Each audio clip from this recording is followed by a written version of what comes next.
Hello students, कैसे हैं आप सब लोग। तो अपनी जो ऑसिलेशन की सीरीज चल रही है बच्चों, मेरे पास काफ़ी बच्चों के 2-3 बच्चों के कमेंट आए थे कि सर क्वेश्चन सॉल्व नहीं हो रहे हैं उसके। तो देखो बच्चों, आज हम कुछ प्रीवियस ईयर्स क्वेश्चन लेके आए हैं जो हमारे ऑसिलेशन चैप्टर से हमारे पास पहले आ चुके हैं। तो आज हम देखेंगे कि आपको कैसे क्वेश्चन को अटेम्प्ट करना है, कैसे क्वेश्चन को पढ़ के उसके अंदर कौन सा फॉर्मूला लगाना है या आपको क्या अप्रोच अपनानी है, उसके बारे में आज हम बात करेंगे। तो हमारे पास वीडियो आज छोटी रहेगी, आधी घंटे की। तो इसके अंदर हमने जितने भी प्रीवियस ईयर क्वेश्चन है वो इंक्लूड करने की कोशिश करी है। तो हम एक एक करके देखेंगे कैसे किस टाइप के क्वेश्चन यहाँ से बन सकते हैं और हमें कैसे कैसे उन क्वेश्चन को सॉल्व करना है। तो अपने हाथ में कॉपी पेन ले लीजिए। पहले आप क्वेश्चन को पढ़ेंगे, 2-3 मिनट तक खुद से सॉल्व करने की कोशिश करेंगे। अगर आपका आंसर आता है फिर मैं उसको सॉल्व करूँगा, आप अपना आंसर मैच कीजिए। तब आपको पता चलेगा कि एक क्वेश्चन की एक अप्रोच नहीं होती है, हर क्वेश्चन को सॉल्व करने की उसके पास डिफरेंट अप्रोच है। जैसे अभी हम एसएचएम के अंदर प्रोजेक्टाइल को मिक्स करेंगे, उसके अंदर हम फ्रिक्शन को ऐड करेंगे, तो वहाँ पे हम फ्रिक्शन का कंसेप्ट यूज़ करके भी आंसर ला सकते हैं, एसएचएम का कंसेप्ट करके भी आंसर ला सकते हैं। तो आपको ये देखना है कि आपको कौन सी अप्रोच ज़्यादा जल्दी आती है, आपकी पकड़ किस चीज़ पर ज़्यादा है, तो उस चीज़ पर हमें क्या करना है, ज़्यादा फोकस करना है। तो चलिए शुरू करते हैं पहले क्वेश्चन से। बच्चों, क्वेश्चन देखते ही सबसे पहले आपको पॉज करना है वीडियो को और क्वेश्चन को सॉल्व करने की ट्राई करनी है। उसके बाद आप आगे बढ़िए, वीडियो को प्ले कीजिए और अपना आंसर मैच कीजिए। अगर अब मैं यहाँ पे क्वेश्चन सॉल्व कर दूंगा, आप उसको कॉपी में उतार लेंगे, उस चीज़ का कोई मतलब नहीं है। देखिए पहला क्वेश्चन क्या कह रहा है, करो सॉल्व करो फटाफट। चलिए देखते हैं। क्वेश्चन बोल रहा है बच्चों कि आपके पास कोई एक ब्लॉक है जिसमें दोनों साइड स्प्रिंग लगी हुई है। बच्चों देखने में ये पैरेलल कॉम्बिनेशन जैसा लग रहा है, जो अपन ने पिछली क्लास के अंदर किया था कि parallel combination of spring. Parallel combination में क्या होता था, एक वॉल से कनेक्टेड होता था, एक ब्लॉक से। यहाँ पे सेम चीज़ हो रही है, बट यहाँ पे ये कुछ एंगल पे है और ये एंगल बच्चों आपको दे रखा था 45 डिग्री। आपसे पूछा है कि अगर मैं इसको हल्का सा एक्स डिस्प्लेस कर दूँ अंदर की तरफ, देखो जब मैं इसको छोटा सा डिस्प्लेसमेंट करवाऊंगा तो ये लगातार एसएचएम करेगा।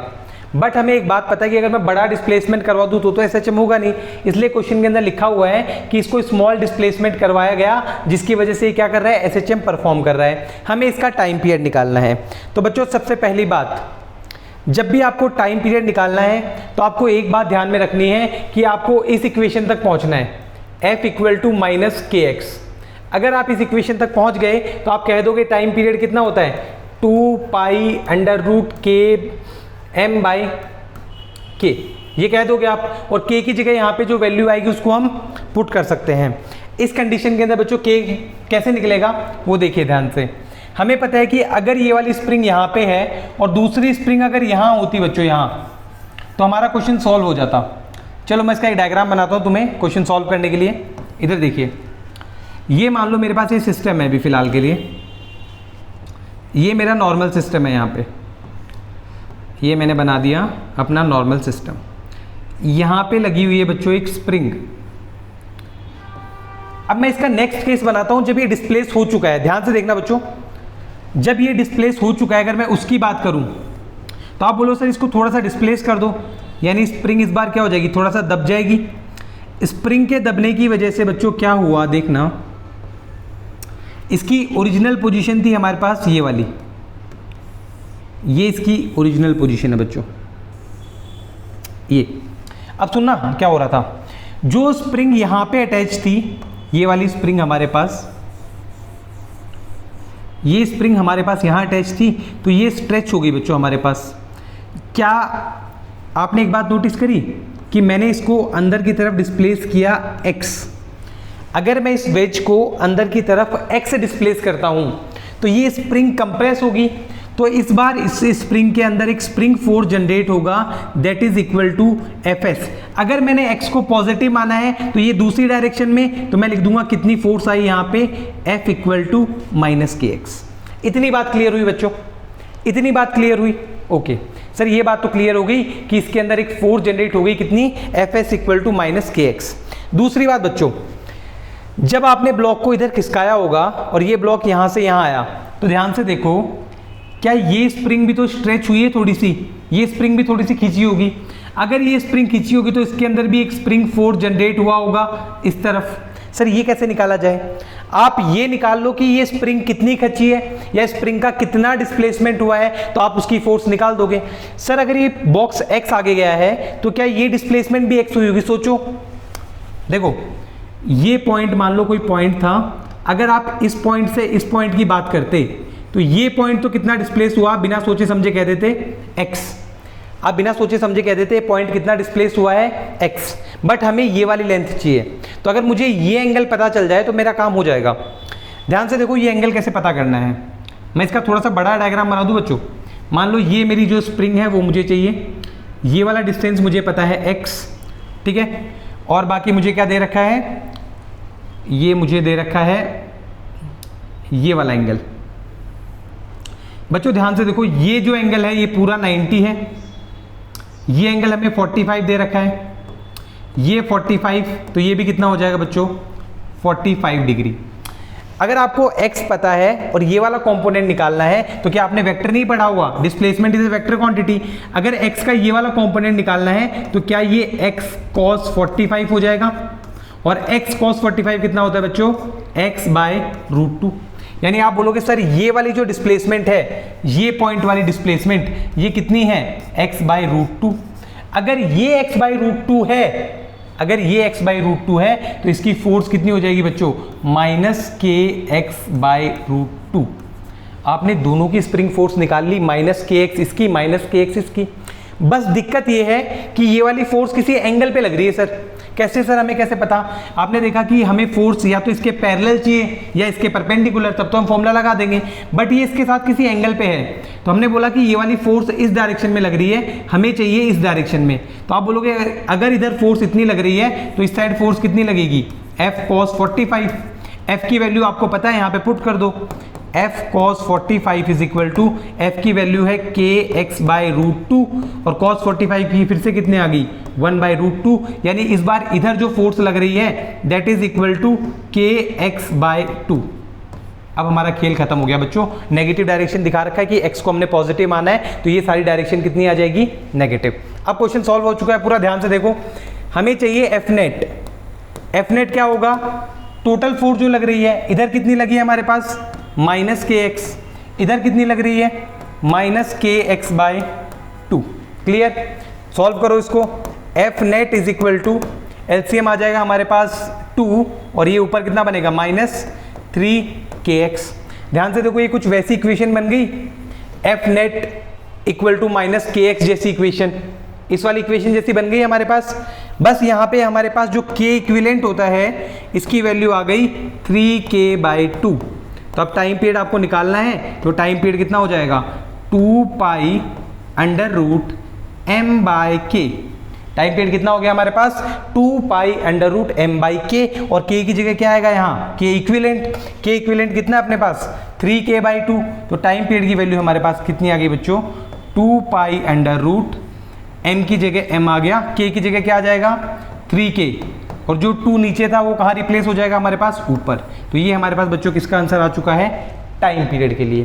तो बेसिकली जब भी आपको ऐसे किसी एंगल पे स्प्रिंग बना दे तो आपको क्या करना है, पैरेलल वाली निकालनी है और एफ नेट की वैल्यू निकाल के आपको ऐसे एक्सप्रेशन पे पहुंचना है जहां पे F net equal to -kx। तो जिन बच्चों का ये आंसर आया था वेरी गुड, आप करते रहे ट्राई। अपन चलते हैं नेक्स्ट क्वेश्चन पे। नेक्स्ट क्वेश्चन में क्या करेंगे, वीडियो को पॉज करेंगे, क्वेश्चन करने की कोशिश करेंगे। देखो इस क्वेश्चन के अंदर क्या किया है, स्प्रिंग और प्रोजेक्टाइल मोशन दोनों का कॉम्बिनेशन कर दिया। इस बार एसएचएम का और प्रोजेक्टाइल का कॉम्बिनेशन है। एक ऑप्शन मैच करवाने की कोशिश करें, जब तक ऑप्शन मैच ना करे वीडियो को प्ले ना करें। भले ही आपका गलत आ जाए उसमें कोई दिक्कत नहीं है, बट कम से कम ट्राई तो करें उसे। चलिए देखते हैं क्या बोल रहा है क्वेश्चन। क्वेश्चन बोल रहा है बच्चों द ब्लॉक इज स्ट्रेच। ये सारी आपको डायग्राम वगैरह क्वेश्चन के अंदर गिवन था। क्वेश्चन कह रहा है आपको कि आपके पास एक ब्लॉक है, ठीक है, जो कि 4.9 मीटर डिस्टेंस पे अवेलेबल है, और यहां से एक दूर पर एक पत्थर रखा हुआ है जो कि 10 मीटर की डिस्टेंस पर है। आपसे बोला गया है कि ब्लॉक को आपने 0.2 मीटर स्ट्रेच किया। देखना यहां से सुनना, आपने इसको कितना स्ट्रेच किया 0.2 मीटर। एक बात बताओ बच्चों, जितनी आप किसी ऑब्जेक्ट को मैक्सिमम डिस्प्लेसमेंट देते हो क्या वो उसका एम्पलीट्यूड बन जाता है? यानी क्या मैं कह सकता हूं इस क्वेश्चन में कि मेरे पास एम्पलीट्यूड की वैल्यू तो आ गई कितनी 0.2 मीटर। ठीक है सर, आ गई। फिर इसने बोला कि जैसे आपने उसको स्ट्रेच किया तब आपने टाइम को t = 0 मान लिया, यानी कि स्टार्टिंग पोजीशन। ठीक है सर, और उसको छोड़ दिया। अब t इक्वल टू 0 पे अपनी एक्सट्रीम पोजीशन पे है, तो क्या आपको वो इक्वेशंस याद है? अगर आपको इक्वेशंस याद नहीं है तो जाके सेकंड लेक्चर देखिए SHM 02, जहां पे मैंने बताया था कि अगर मीन पोजीशन से शुरू करते हैं तो क्या इक्वेशन बनती है, अगर एक्सट्रीम पोजीशन से शुरू करते हैं तो क्या पोजीशन बनती है। तो हमने इसकी बात करी, ये एक्सट्रीम पोजीशन पे शुरू हो रहा है तो इसकी इक्वेशन बनेगी x is equal to a cos omega t। क्या बनेगी इसकी equation? x is equal to a cos omega t। Okay sir, हमें ओमेगा की वैल्यू कितनी दे रखी है? π/3। इतनी बात हमें बोला गया कि जब टाइम इक्वल टू 0 था उसी टाइम यहाँ से एक स्टोन को थ्रो किया गया और ये स्टोन जाके क्या करता है, 1 सेकंड बाद जाके इस बॉक्स से टकराता है। कितने देर बाद? 1 सेकंड बाद टकराता है। आप सोचो जब ये SHM कर रहा होगा तो ये 1 सेकंड बाद कहीं आगे पहुंचा होगा तो वहां पे जाके उससे टकराया होगा। तो हमें बेसिकली ये बात देखनी है कि जब टाइम 1 सेकंड हुआ तो x की वैल्यू कितनी आई, यानी कि इसने कितना डिस्प्लेसमेंट किया। अगर मुझे वो चीज़ पता चल गई तो मैं ये निकाल लूंगा इसकी रेंज और मेरा आंसर आ जाएगा। तो देखो कैसे अप्लाई करना है, इसको ध्यान से देखना। हमारे पास फॉर्मूला है x is equal to a cos omega t, omega की वैल्यू पता है और हमें बोला गया कि दोनों कब मिलते हैं, हमें बोला गया कि दोनों कब मिलते हैं, at t is equal to 1 second पे पत्थर और ब्लॉक दोनों मिलते हैं। तो पुट करो यहाँ पे x is equal to a की वैल्यू हमारे पास 0.2 cos ओमेगा t, यहाँ पे लिखा मैंने cos बच्चों। ओमेगा t की वैल्यू कितनी है? ओमेगा हमारे पास है π/3 इंटू टी की वैल्यू कितनी है हमारे पास? 1। जब सबको पुट करा तो x इज इक्वल टू आया मेरे पास 0.2 और cos π/3 कितना होता है? 2।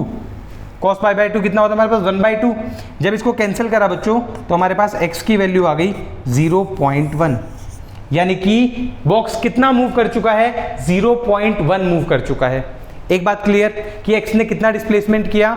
0.1 मीटर डिस्प्लेस किया। ओके सर, इतनी बात हमारी क्लियर हो गई। अब मेरा ये सवाल है बच्चों आपसे, क्या ब्लॉक 0.1 मीटर यहाँ से चला है या 0 पॉइंट, मान लो ये इसकी एक्सट्रीम पोजीशन थी जब इसको डिस्प्लेस कर दिया गया था, सॉरी ये बॉक्स यहाँ से चलेगा ना, तो क्या बॉक्स यहाँ से 0.1 चला है या फिर इधर से 0.1? अब कई बच्चे ये सोच रहे होंगे कि सर हमने इक्वेशन अगर यहाँ से लिखी है तो बॉक्स यहाँ से 0.1 चला होगा, बट याद रखना हमारे पास ये जितनी भी इक्वेशंस बनती हैं इनमें जो हमारे पास ये x होता है बच्चों, ये कहाँ से डिस्प्लेसमेंट होती है? ये होती है डिस्प्लेसमेंट फ्रॉम मीन पोजीशन, यानी कि मीन पोजीशन से डिस्प्लेसमेंट। और हमारे पास मीन पोजीशन थी कितनी? 4.9 मीटर। ये स्टार्टिंग में जो पोजीशन दी थी ये मीन पोजीशन थी 4.9 मीटर और इसने कितना डिस्प्लेस कर दिया? 0.1, यानी कि जहाँ पे पत्थर और ब्लॉक मिलेंगे, या मैं ऐसे लिख दूँ मीटिंग पॉइंट, मीटिंग पॉइंट कितने डिस्टेंस के ऊपर है बच्चों? 5 मीटर के ऊपर। यानी हमें पता चल गया कि जो ये मैंने पेबल थ्रो किया था इसको कितना डिस्टेंस कवर करना पड़ेगा यहाँ तक आने के लिए। जब वो ब्लॉक से मीट करेगा तो हम बोल देंगे ये उसको डिस्टेंस कवर करना है 5 मीटर। अब याद करो अपने प्रोजेक्टाइल के फॉर्मूले। प्रोजेक्टाइल में हम जब एंगुलर की बात करते थे, यहाँ लिख दूँ मैं, वहाँ रेंज का फॉर्मूला होता था r is equal to u square sine 2 theta upon में g। ये हमारे पास किसका फॉर्मूला होता था? रेंज का। रेंज हमें पता है कितनी है? 5 मीटर। g की वैल्यू कितनी होती है? मल्टीप्लाई कर दो 10। यू स्क्वायर हमें निकालना है और साइन 2 थीटा, यानी कि साइन 2 थीटा की वैल्यू कितनी है? 45, ये 45। साइन 90 की वैल्यू 1, यानी यू स्क्वायर की वैल्यू आ गई 50 और जिस वेलोसिटी से मैंने पत्थर को फेंका था दैट इज √50 मीटर पर सेकेंड। कौन सा ऑप्शन मैच कर रहा है? Option number A. क्लियर? तो यहाँ पे उस क्वेश्चन में क्या किया गया, देखो क्वेश्चन को लेंदी बना देगा। जब आप इसको पेपर में देखते तो ये आधे पेज का क्वेश्चन था, तो इसके अंदर उसने SHM का कंसेप्ट यूज किया है और साथ में उसने प्रोजेक्टाइल का भी यूज कर लिया है। आगे आप देखोगे SHM एक ऐसा टॉपिक है जो खुद में इतना इंपॉर्टेंट है कि ये बाकी सारे चैप्टरों के अंदर इंक्लूड होके आता है। तो आपको इसके कंसेप्ट आने चाहिए, तभी आप इसका अप्लाई कर पाओगे दूसरे चैप्टर्स के अंदर। जैसे आप अगला क्वेश्चन देखोगे, अभी उसको SHM को इंक्रीज कर दिया फ्रिक्शन के अंदर, ये कर लिया। इसे अगर नोट करना है तो कॉपी में पॉज करके नोट कर सकते हैं कि इसका करेक्ट सॉल्यूशन क्या है।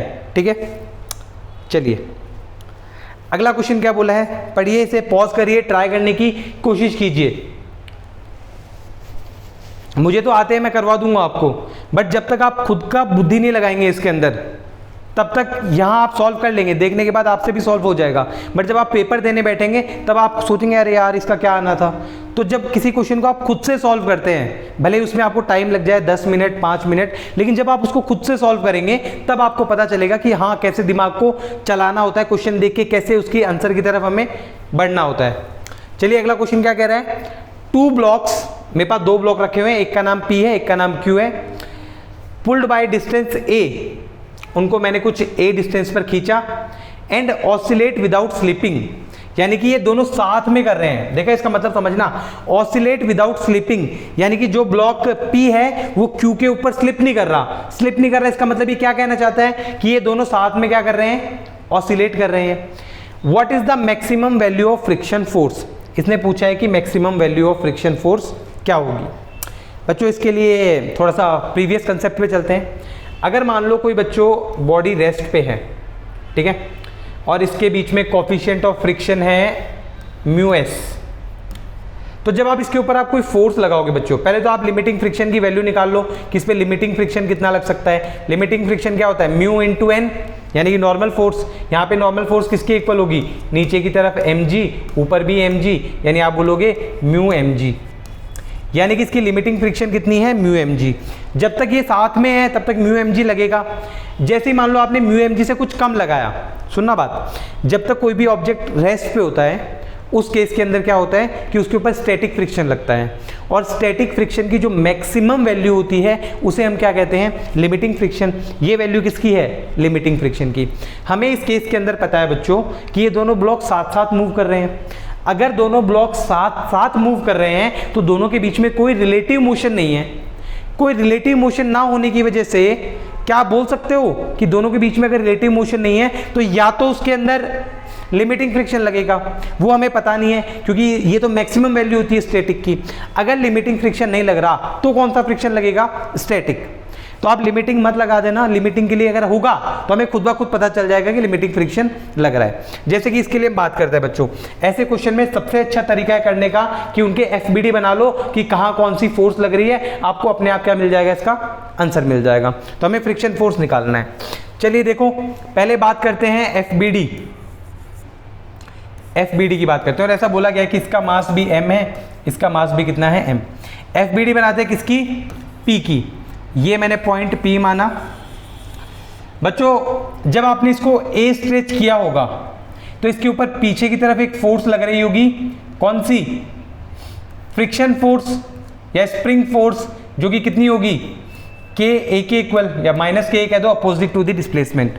तो आप बोलोगे इस साइड तो एक फोर्स लग रही है कितनी, के ए। जब ये स्प्रिंग फोर्स इसको पीछे की तरफ खींच रही होगी तो इस साइड क्या लग रही होगी बच्चों, एक फ्रिक्शन फोर्स। और ये मैं मान लेता हूं कि जब मैंने इसको इधर किया तो ये बॉडी कहाँ मूव कर रही है, इस साइड मूव कर रही है विद एक्सेलरेशन a, यानी ये बॉडी कहाँ मूव कर रही है, इस साइड। सॉरी बच्चों, देखो इधर अब क्या होगा। अब आपको इसकी इक्वेशन बनानी आती है, कैसे बनाओगे, आप बोलोगे जिस साइड एक्सेलरेशन हो रही है इसको पॉजिटिव यानी के ए, और जिस साइड नहीं हो रही वो माइनस में, माइनस एफ, किसके इक्वल आएगा, एम ए। इसको मान लो इक्वेशन नंबर फर्स्ट। अब बात करते हैं दूसरे ब्लॉक की, एफ बी डी क्यू की बात करते हैं बच्चों।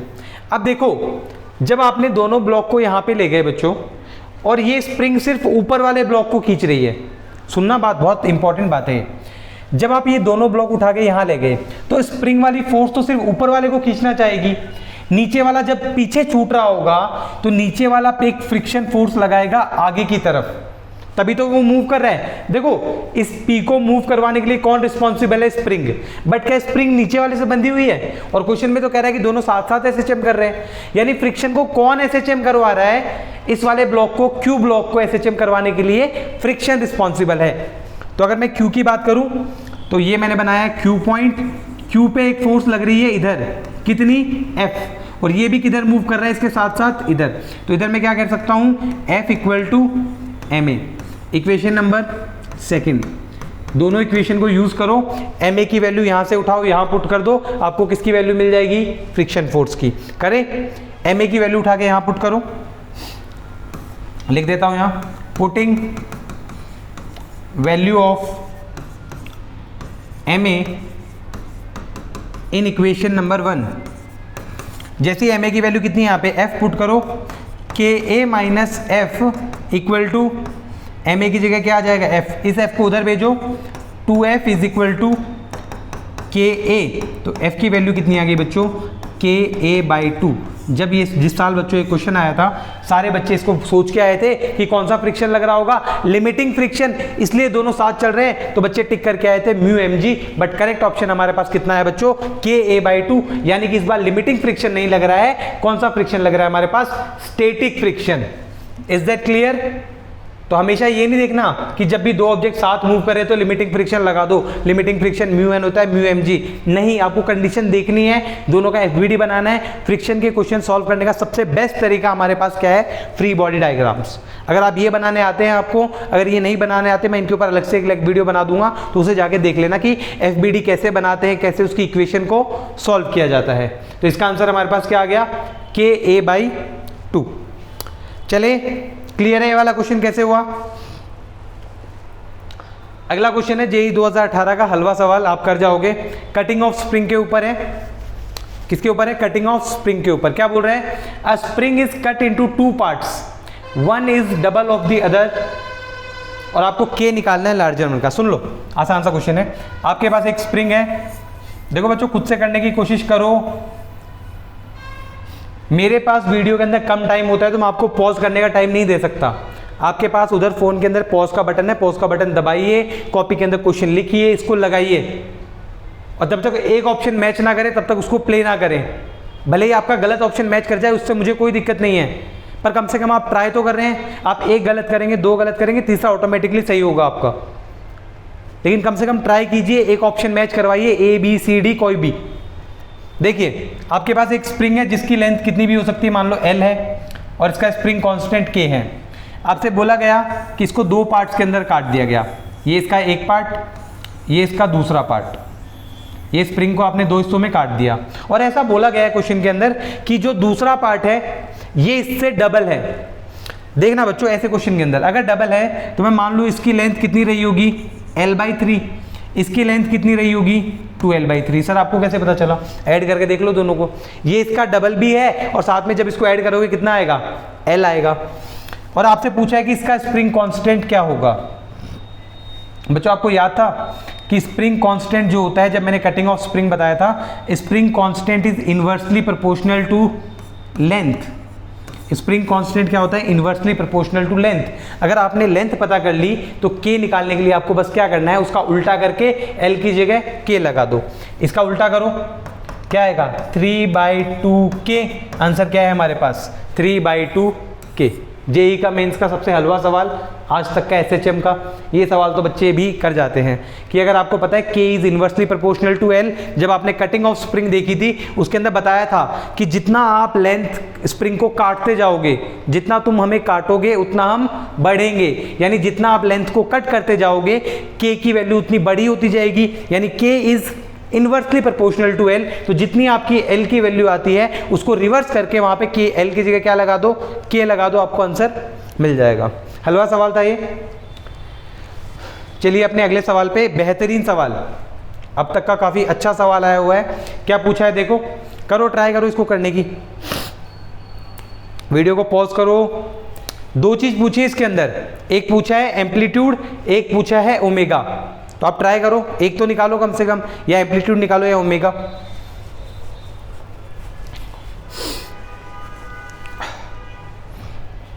कर लिया ट्राई, चलें आगे। देखो कैसे करना है इस सवाल को। अगर आपने क्वेश्चन नोट कर लिया हो तो मैं इसको नीचे ले जाता हूं एक बार, मैं इसे छोटा करता हूं क्वेश्चन को, या मैं इसे यहां से रिमूव करता हूं 1 मिनट के लिए, ताकि मेरे को जगह मिल जाए लिखने के लिए। क्या विजिबल है आपको यहां से? चलो ठीक है। देखो इधर ये बोल रहा है कि आपके पास एक स्प्रिंग है। क्या बोला इसने? आपके पास एक स्प्रिंग है जिसके नीचे दो मास लटक रहे हैं M1 और M2। ठीक है सर, आपसे बोला कि ये इक्विलिब्रियम पोजीशन पे हैं। किस पे हैं? Equilibrium position. क्या मैं आपसे पूछूं कि सर क्या ये इसकी नेचुरल लेंथ है स्प्रिंग की?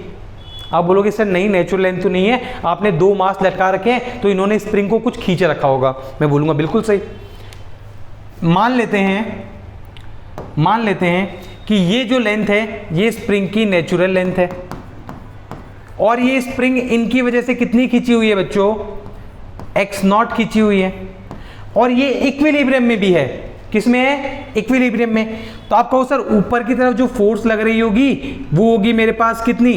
kx0, और नीचे की तरफ जो फोर्स लग रही होगी ये होगी m1 प्लस m2 इंटू जी। इतनी बात क्लियर? क्योंकि हमें इक्विलिब्रियम की कंडीशन दे रखी है तो हमने बोल दिया कि ये सारी चीज़ें होंगी। और अगर ये इक्विलिब्रियम की पोजीशन है तो हम कह सकते हैं यहाँ से कि एफ नेट कितना होना चाहिए? 0। अगर एफ नेट 0 है तो आप यहाँ से बोलोगे kx0 equal to m1 plus m2 into में g। इसको बोल दो इक्वेशन नंबर फर्स्ट, और यहीं पे इसको छोड़ दो। अब पढ़ते हैं क्वेश्चन को। क्वेश्चन क्या बोल रहा है कि आपने m1 को रिमूव कर दिया बिना कुछ डिस्टर्बेंस किए सिस्टम के अंदर। Okay sir. M2 starts SHM। आप खुद सोचो ना, दो मास लटके हुए हैं, आपने एक मास को रिमूव कर दिया तो नीचे वाली फोर्स कम हो जाएगी, यानी ऊपर से फोर्स अब ज़्यादा हो गई, तो ये क्या परफॉर्म करना शुरू कर देगा? SHM। देखना अब क्या होगा जब ये SHM करना स्टार्ट करेगा। बच्चों ध्यान से सुनना, ये पार्टिकल SHM करेगा तो मान लो ये SHM करता करता जब ये यहाँ पहुँचा बच्चों, ये इसकी मान लो कौन सी पोजीशन है? इक्विलिब्रियम की। ये किसकी पोजीशन है? इक्विलिब्रियम की। अब आपके मन में सवाल कि सर जब हमने m हटाया तो ये इसकी मीन पोजीशन, इसकी नेचुरल लेंथ क्यों नहीं बनी? क्योंकि इसके पास अभी भी कोई ना कोई मास तो क्या हुआ है बच्चों? लटका ही हुआ है। तो इसकी मीन पोजीशन या जो इक्विलिब्रियम पोजीशन है वो नेचुरल लेंथ से तो ज़्यादा ही रहेगी, यानी ये मान ली हमने इसकी इक्विलिब्रियम पोजीशन है। और अभी भी ये कितना खिंच के रह रहा है? मैं मान लेता हूँ कि ये कितना खिंच के रखा हुआ है यहाँ पे? x dash. आपको पता है यहाँ पे जाके रुकेगा नहीं, ये लगातार SHM करता रहेगा, बट ड्यू टू फ्रिक्शन कभी ना कभी तो कहाँ आ जाएगा? अपनी इक्विलिब्रियम पोजीशन पे। तो आपने बोला इस कंडीशन के अंदर ऊपर की तरफ फोर्स लगा कितना? kx डैश, और नीचे की तरफ फोर्स कितना लग रहा है बच्चों? m2g। अब मेरा सवाल, जब आपने इसको यहाँ से छोड़ा, जब आपने m1 को हटाया, उस टाइम पे m1 की क्या वेलोसिटी 0 थी? जब आपने m1 को हटाया बच्चों तब क्या m2 एकदम फास्ट से ऊपर निकला होगा? यानी कि इस टाइम पे इसकी वेलोसिटी कितनी थी? 0। जब पार्टिकल अपनी मीन पोजीशन पे पहुंचता है उसकी क्या हो जाती है वेलोसिटी बच्चों? मैक्सिमम। और एक्सट्रीम पोजीशन और इक्विलिब्रियम पोजीशन के बीच के डिस्टेंस को ही हम क्या कहते हैं? एम्पलीट्यूड कहते हैं। यानी अगर आपको एम्पलीट्यूड निकालना है तो आप कह सकते हो एम्पलीट्यूड क्या होगा? ये वाला डिस्टेंस। ये वाला डिस्टेंस कैसे निकलेगा? x0 में से x डैश को माइनस करके, यानी a is equal to x0 minus x dash. सही, इनकी वैल्यू कैसे निकालें? क्या x0 की वैल्यू यहाँ से आ जाएगी और x डैश की वैल्यू, ये इक्विलिब्रियम पोजीशन है तो यहाँ पे क्या लिख सकते हो आप? यहाँ पे लिख सकते हो kx dash equal to m2g। जब इनकी वैल्यू निकालोगे x0 की तो x0 की वैल्यू हमारे पास कितनी आने वाली है? देखो x0 की वैल्यू आएगी हमारे पास m1 प्लस m2g अपॉन में k, और माइनस x डैश की वैल्यू कितनी है? m2g upon k। ये कैंसिल हो जाएगा, बचेगा क्या बच्चों? m1g upon k। तो यानी ऑप्शन कौन सा है हमारा? सॉरी ये L नहीं थे यहाँ पे, सब जगह क्या है हमारे पास? K। हाँ, तो हमारे पास आंसर क्या आ रहा है? m1g upon k। आपने एक चीज़ देखा, m1 भले ही सिस्टम से रिमूव हो चुका है लेकिन जो SHM कर रहा है उसके अंदर वो अपनी छाप छोड़ के जा चुका है। m1 को आपने यहाँ से रिमूव तो कर दिया, बट SHM जब हो रहा है तो उसका एम्पलीट्यूड किसकी वजह से आ रहा है? m1 की वजह से ही आ पा रहा है। तो हमने किसकी वैल्यू निकाल दी बच्चों? एम्पलीट्यूड की वैल्यू निकाल दी। और दूसरी चीज़ क्या पूछी हमसे? ओमेगा। ओमेगा का फॉर्मूला क्या होता है? ओमेगा का फॉर्मूला होता है हमारे पास under root k by m। m उस चीज का जो चीज ऑसिलेट कर रही है, तो क्या बोल दोगे, omega is equal to under root के बाय m2, क्योंकि SHM कौन कर रहा है, m2 कर रहा है। तो ये तो बिल्कुल क्लियर है, यहां से ऑप्शन नंबर बी क्लियर। ये काफी अच्छा सवाल था। तो आपको पता होना चाहिए एम्पलीट्यूड होता क्या है। Amplitude is the distance between extreme position and mean position. Clear. चलिए बढ़ते हैं आगे अपने आज के लास्ट क्वेश्चन की तरफ। लास्ट क्वेश्चन बच्चों अच्छा क्वेश्चन है, आसान भी है साथ में, तो आप थोड़ा सा ट्राई करने की कोशिश कीजिए उसे। चलिए क्या बोल रहा है अपना अगला क्वेश्चन, पढ़िए इसे, कॉपी के अंदर लिखिए, पॉज करिए वीडियो को, ट्राई कीजिए। मैं पढ़ देता हूं तब तक क्वेश्चन आपके लिए। अ पार्टिकल परफॉर्म्स SHM, कोई भी पार्टिकल SHM कर रहा है जिसका एम्पलीट्यूड a है, okay, its speed is tripled at the instant when the distance is 2/3a from the equilibrium position, the new amplitude of SHM। देखो ऐसा हो रहा है कि आपके पास कोई एक पार्टिकल है, आपके पास कोई एक पार्टिकल है, ये इसकी मीन पोजीशन है और इसका एम्पलीट्यूड आपको दे रखा है कि a, ये यहाँ तक SHM कर रहा है, ये क्या कर रहा है, यहाँ पे SHM कर रहा है। आपसे बोला गया कि जब ये पार्टिकल यहाँ पे था और ये डिस्टेंस दे रखी है आपको 2/3a, यानी किसकी वैल्यू दे रखी है, x की। जब ये पार्टिकल SHM करता हुआ यहाँ पहुँचा तो आपने इसको थोड़ा सा और धक्का दे दिया। जब आपने इसको धक्का दिया तो इसकी स्पीड बढ़ गई। क्या आपको स्पीड का फॉर्मूला पता है, आपको स्पीड का फॉर्मूला पता है SHM के अंदर, omega under root a square minus X square, यानी कि ये हमारे पास वेलोसिटी है। अब एक बात बताओ, जब आप उसको धक्का दे दोगे तो वो और तेज SHM करने लगेगा, तो आप इसको क्या मान सकते हो, दो SHM मान सकते हो, एक जिसके अंदर वेलोसिटी कम थी और दूसरा जिसके अंदर वेलोसिटी ज़्यादा थी। इसी को अप्लाई करो बच्चों। एक चीज़ कह सकते हो कि हमारी जो v फाइनल है वो कितना टाइम्स हो गया, ट्रिपल, यानी कि 3 टाइम्स ऑफ v इनिशियल।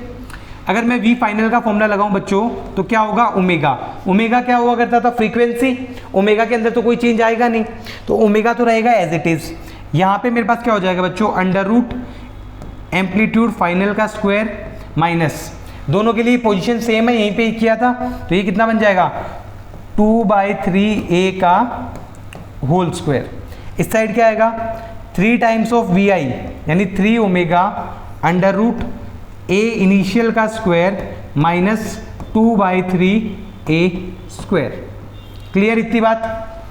अब सॉल्व किया जाए, दोनों साइड स्क्वायर कर दो, इधर हो जाएगा ओमेगा स्क्वायर, इधर क्या बचेगा, a फाइनल का square, okay, minus 4/9a square, 4/9a square, इधर क्या बचेगा, 9 ओमेगा स्क्वायर, a इनिशियल का स्क्वायर, a इनिशियल कितना है हमारे पास, a ही है, a square minus 4/9a square. अब तो प्योर मैथमेटिक्स है, ओमेगा स्क्वायर से ओमेगा स्क्वायर कैंसिल आउट, इधर सॉल्व करो, ये बनेगा 9a square minus 4a square, 9 से 9 कैंसिल आउट, इधर क्या बचा, सिर्फ 5a स्क्वायर, और इधर क्या बचेगा, af फाइनल का स्क्वायर माइनस 4/9a स्क्वायर। तो अगर आपको a फाइनल का स्क्वायर चाहिए तो इस टर्म को उधर भेज दो, 5a square plus 4/9a square.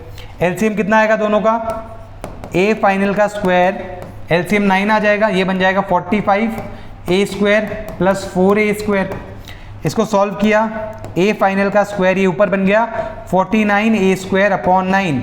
जब आप फाइनल एम्पलीट्यूड की वैल्यू निकालोगे कितना आ जाएगा, 7/3a। तो ये नॉर्मल सा क्वेश्चन था, इजी था बट थोड़ा सा कैलकुलेटिव था, आपने अगर उस टाइम दिमाग लगा लिया। जब भी आप किसी पार्टिकल को किसी डिस्टेंस के ऊपर या किसी टाइम के ऊपर अलग से वेलोसिटी दे देते हो तो आप उनको दो अलग अलग SHM ट्रीट कर सकते हो, एक SHM जिसका एम्पलीट्यूड इतना था, एक जिसका इतना था। तो हमने आंसर निकाल लिया, आंसर कितना है हमारे पास बच्चों, 7/3a। तो ये बच्चों कुछ क्वेश्चंस थे जो प्रीवियस IITs के अंदर आए हुए थे SHM के ऊपर। आगे हमारे पास बच्चों इसके अंदर 2 लेक्चर्स और आएंगे, 2 वीडियोस और आएंगी। एक जिसके अंदर हम पढ़ेंगे पेंडुलम के बारे में, कि पेंडुलम का टाइम पीरियड कैसे निकाला जाता है, जो आप पढ़ते हो बचपन से, t = 2π√L/g, उसका डेरिवेशन कैसे हुआ। और आपने जबकि पढ़ा था पेंडुलम अगर ज़्यादा एंगल के ऊपर करता है तो SHM नहीं होती, SHM होता है किसी भी मीन पोजीशन के around two and fro motion. तो अगर आपने एंगल बड़ा कर दिया तो वो सर्कुलर मोशन का काम करता है, फिर वो SHM नहीं रहता। उसका टाइम पीरियड कैसे निकालेंगे उसकी भी बात करेंगे। फिर हम देखेंगे अगर अर्थ के बीचों बीच एक छेद कर दिया जाए और उससे किसी पार्टिकल को फेंकूं तो वो भी एक SHM परफॉर्म करता है, तो उसका टाइम पीरियड कितना आएगा। बाकी हम सवाल साथ बाय साथ करते रहते हैं, हम जब टाइम पीरियड निकालेंगे उसके क्वेश्चंस भी साथ साथ और लगा लेंगे। तो हमारा तरीका है कि क्वेश्चंस साथ साथ करते रहते हैं टॉपिक के साथ साथ, तो आप भी साथ साथ क्वेश्चन लगाइए, साथ में बीच बीच में ऐसी वीडियोज़ आती रहेंगी जिसमें आपको previous year IIT JEE questions मिल जाएंगे। तो बच्चों पढ़ते रहिए, तब तक ऑल द बेस्ट, मिलते हैं अगले वीडियो के अंदर। Thank you.